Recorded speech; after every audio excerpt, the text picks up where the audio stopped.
وما خلقت الجن والإنس إلا ليعبدون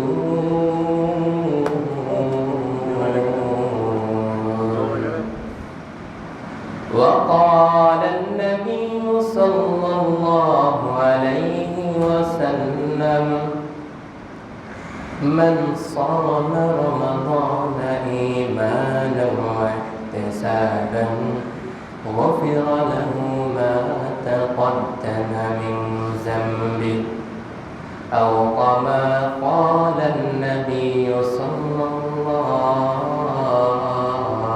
عليه وسلم اللهم صل على روح محمد في الأرواح وعلى قبر محمد في القبور وعلى قلب محمد في القلوب وعلى جسد محمد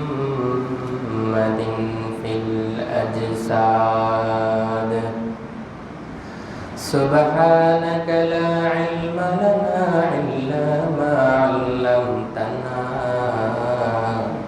إنك أنت العليم الحكيم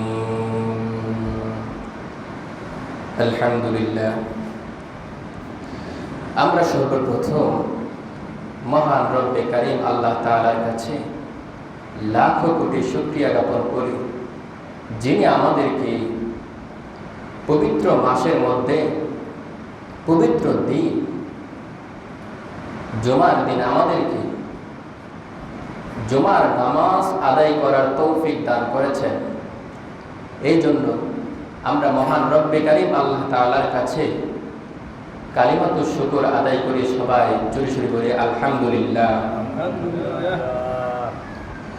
সম্মানিত প্রিয় উপস্থিতি, আমরা জানি যে এখন মাস, এটা কি মাস? রমজান মাস। তো এই মাসটার যে কত গুরুত্ব